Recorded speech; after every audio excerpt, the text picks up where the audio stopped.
మాఘమాసం ఎప్పుడొస్తుందో మౌన రాగాలెన్ని నాళ్ళు అనుకుంటూ వెయిట్ చేసిన వాళ్ళకి మాఘమాసం వచ్చేసింది. 19 తర్వాత అందరికీ పెళ్ళిళ్ళు ఫిక్స్ అయిన వాళ్ళకి పెళ్ళిళ్ళు అయిపోతాయి. దెన్ పెళ్ళి కాని వాళ్ళకి సెర్చ్ చేసి అమ్మాయిలకి అబ్బాయిల కోసం ఈ వీడియో. అదేంటో తెలుసా? చాలామంది ప్రపోజల్స్ చూస్తున్నారు కానీ వాళ్ళకి ఇంకా కన్ఫ్యూజన్స్లోనే ఉన్నారు. ఏంటో తెలుసా? మేము పెళ్ళికి రెడీగా ఉన్నామా లేదా అనేసి.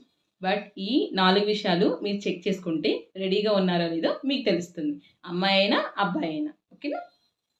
ఫస్ట్ వన్ ఏంటి అంటే ఎవరికి పర్ఫెక్ట్ పార్ట్నర్ దొరకరు. ఇది యాక్సెప్ట్ చేయాలి. ఎందుకంటే మనం కూడా అన్నిట్లోనూ పర్ఫెక్ట్ కాదు.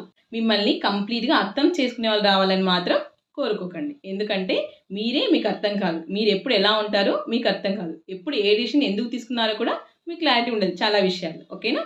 Second one.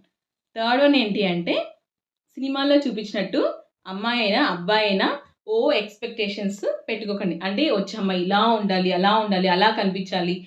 ప్రతి మూవీలోనూ హీరోని ఎలివేట్ చేస్తారు. ఓకేనా? అది సినిమాల్లో మాత్రమే, రియల్ లైఫ్లో కాదు. నెక్స్ట్ ఏంటి అంటే మీరు ఏ విధంగా ప్రేమను ఎక్స్పెక్ట్ చేస్తున్నారో ఆ విధంగానే ప్రేమను అవతలాలు అందించాలని కూడా కోరుకోకండి.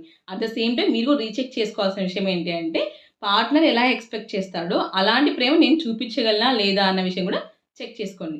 ఈ విషయాలని చెక్ చేసుకున్న తర్వాత ఒక క్లారిటీకి వచ్చిన తర్వాతే మీరు ప్రపోజల్స్ స్టార్ట్ చేయండి.